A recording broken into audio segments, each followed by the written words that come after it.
I guess because by me being the mom, I want to be so independent. But like I said, I've had a setback with this homelessness. And therefore, it's like with me losing my mom, my children, that's kind of like got to me, mentally, in a sense. Because it's happened in the same state. In other words, my son, he got shot and killed in Jackson, Mississippi. My daughter, she died here in Atlanta, Georgia. But the body was shipped back to Mississippi. Right, so you feel like there's some trauma yes, sir, associated with you going back to yes, Jackson? Sir, because it's like when you've been a mother and you had 3 kids, it's just like, when it's not the same, it triggers your mind.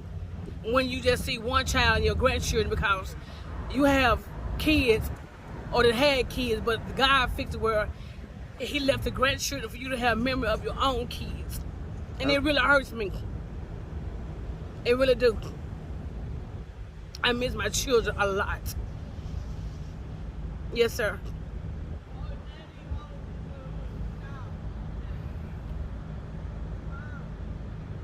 Okay. All right. What's up, YouTube? Become a member of the channel. Click the join button. You're going to get access to exclusive content, more updates, post-interview reactions, and the lost tapes that never made it to YouTube. Click the join button. Become part of the family. Now back to the content. What's up, YouTube? Atlanta Street Interviews out here with another one. So we got a young lady with us today. How you doing today, miss? I am doing wonderful. All right. I love the energy. Yes, sir. Definitely love the smile. All right. All right. So are you homeless? Yes, I am. Okay. And so how long have you been homeless? Well, altogether, I've been homeless for 3 years. 3 years? How Yes, old sir. are you? I am 48. 48? Yes, sir. You look great for 48. I appreciate the compliment.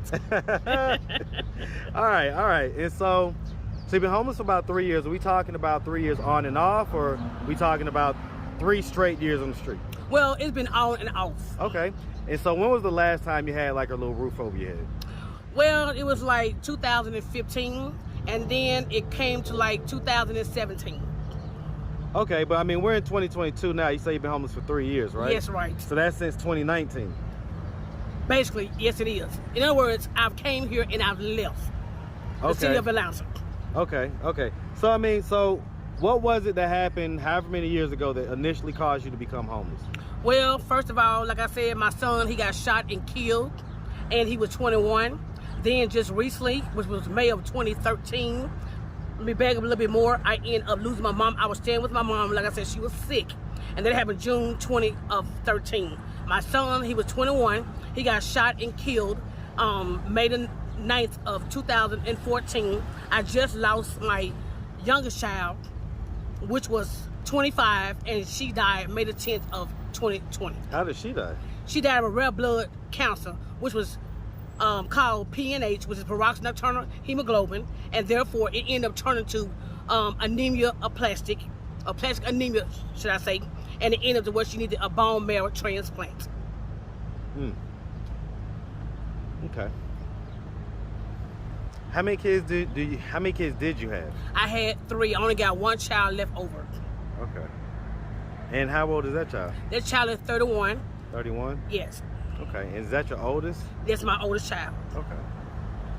The son that was murdered, and I'm sorry to hear about that, by the way. Yes, sir. Was he kind of like into street activity type stuff? Well, first of all, like I said, yeah, he was in street activity, but before then he was a pastor. How it happened is that he gave a person a ride who basically, knew in the streets, most likely have affiliation. When you're in the street, jealousy is cruel to the grave. And he gave a friend a ride, and therefore the friend ended up retaliating. Maybe they must get into a little altercation or a beat beforehand, and the dude shot him in the head and in the neck, and he died on the scene. So this dude that he gave a ride to, this was someone that he knew? Yes, sir. He knew the guy personally. And you say that your son was a pastor? Pastor in the beginning, throughout his life. Then, he went back to the streets, and therefore that's when this year happened. I got a phone call. And he got killed at the age of 21? Yes, sir. He had just turned 21, which was March the 1st of 1993. The incident happened May the 9th of 2014. Okay.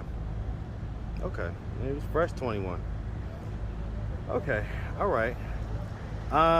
But so how did these situations cause you to become homeless? Well, like I said, once upon a time, I was staying with my mom, and, you know, she took sick. Like I said, she had a stroke at the time and some other ailments. Then I was, you know, with my kids. In other words, we always stayed in a house together. Right. And it was like my mom, my kids, which was all living at the time. Right. And like I said, I had two girls and one boy. And once she died, and once she was like the matriarch of the family. Right. Then that's when I became homeless. You get what I'm trying to say? 'Cause my mama helped raise my kids along with their father on the side. Okay. How many different dads was there with the kids? It was only one father. Okay, so you guys, was y'all in like a relationship or? Once upon a time, there were relationships with the kid's father, but you know, as time move on and progress on, everything does change. Right. Yes, sir. How long were y'all in a relationship for? At the time, it was a 5-year relationship. Okay. Yep. And you had all the kids during that time, or? Right. Because, you know, I was a young mother when I had my kids. I was 17, 19, and 21 at the time. Okay. Yeah. Okay. All right. So y'all were pretty young. Was he young as well, or was he older than you? He was older than I was. How much older? Ooh, shoot. You know, back then, you know, the thing was the younger woman and the older man. And I guess it was like a sugar daddy. You ain't got to explain it. How much older? 20 years, 30 years? Yes, sir. About 20-some years at the time. 20-some years? Yes, sir. And so as far as him being a father, was he an active father in their life? Yes, sir, he was. As well as I was receiving child support, along he was taking care of the children. Okay. Yeah. All right. And so let's start from the beginning. So where are you from? I am originally from Jackson, Mississippi. Hey, man. Shout out Jackson, Mississippi, man. Shout out that M-I, crooked letter I, crooked letter I, humpback I. Hey, you feel me? Shout it out, man. All right, so growing up in Jackson, did you have both your mom and your dad in the household? Yes, I did, but my father died at a very young age. As far as I was, brother. He died when I was 10. Okay. My father and mother was married. He had like a heart attack. Sorry to hear about that. Yeah. All right, and so past 10, I guess it was just your mom that was raising you guys? Yes, sir. Okay, how many brothers and sisters do you have? Well, it was a total of 4 altogether. I am the only girl with 3 extra brothers on the side. And where were you in the birth order? Well, I was the second child. Okay, and so growing up, would you say that you had a fairly normal childhood? Yes, sir. My mom was a pastor, and my father was like the minister of music. We was, you know, all raised in the church. And my father also sung in the quartet, you know, like with the choir, inspiration choir, male chorus choir. Okay. Now, was this church that he pastored, was it like, you know, like a home-based type church, or did he have like a separate building where that was actually the church building? It was a separate building. Okay, so it was, okay, I get it.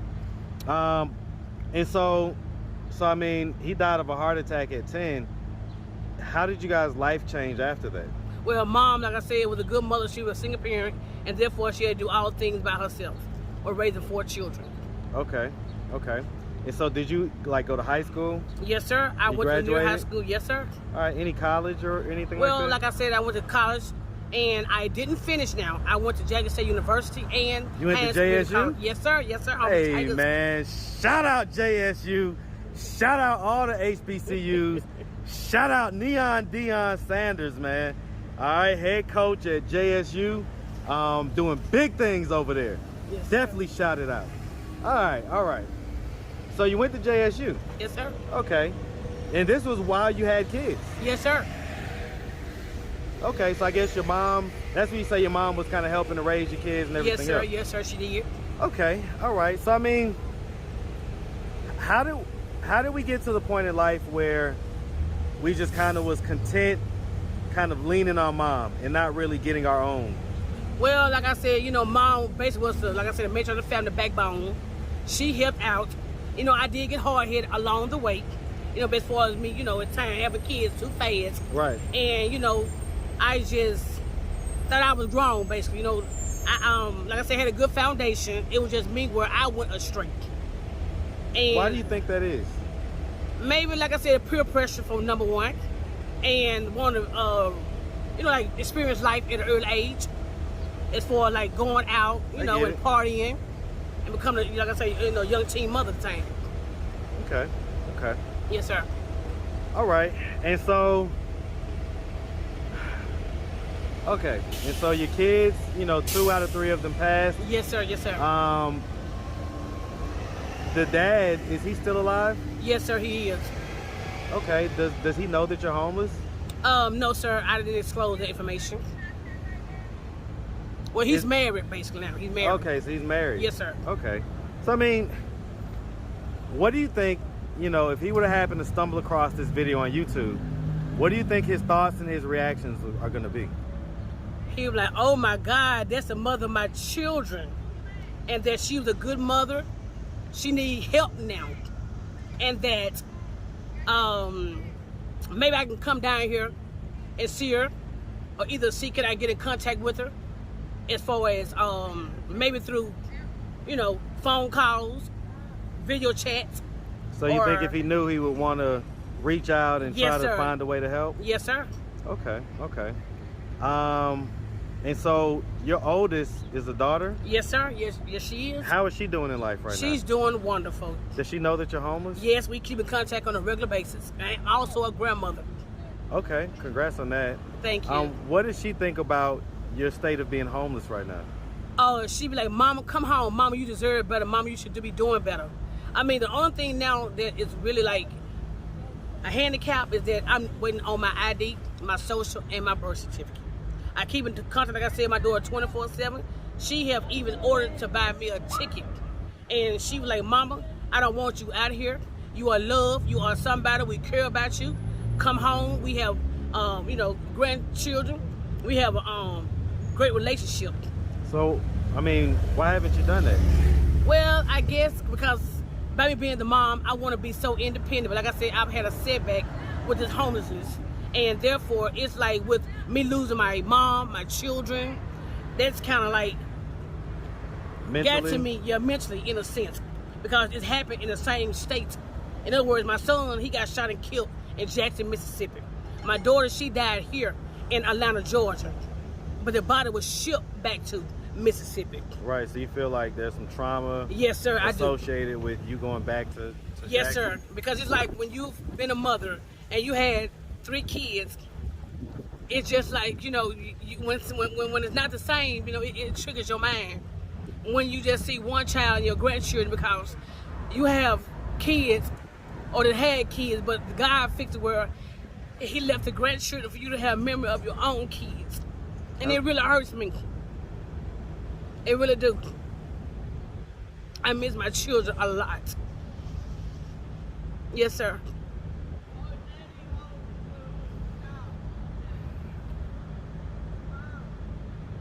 Okay. All right, miss. Well, listen, Yes, sir. so, I mean, what are we doing to try to get ourselves out of this position of homelessness right now? Well, like I said, I'm waiting on my birth certificate, my social security card, and my ID. I've already applied all 3 places, and it's just a matter of process. I'm sleeping on the streets. I have to, you know, wash my back day and night. It's uncomfortable, but I accept and I deal with it. I keep my Bible with me at all times. I talk to people, you know, in the streets, and it be words of encouragement. And, you know, I just... Do men offer you money for sex? No, sir. No, sir. They don't make the offer? No, sir. Okay. All right. Well, it could definitely be rough out here. So Yes, sir, it definitely want does. to be safe. All right. So listen, I mean, if anybody out there wanted to reach out, help, or donate, do you have a way they could do that? Do you have social media, Cash App, anything like that? Yes, sir. I have a Cash App. Okay, what's your Cash App? Blackalicious is spelled BLACKALICIOUS $47. Blackalicious, that's you? Yes, sir, that's me. Sometimes I get a kick out of these Cash App names, man. Yes, sir. All right. So Blackalicious, and what's the number? It's $47. Okay, so $ Blackalicious 47. It's the $ goes in front. Yes. Okay. Yes. All right. Well, listen, we really appreciate you taking the time, answering all of our questions, and we definitely wish you nothing but the best out here. Okay. Thank you, sir. All right. You make sure you have a good one, sweetie. Yes, sir. All Bye-bye. right.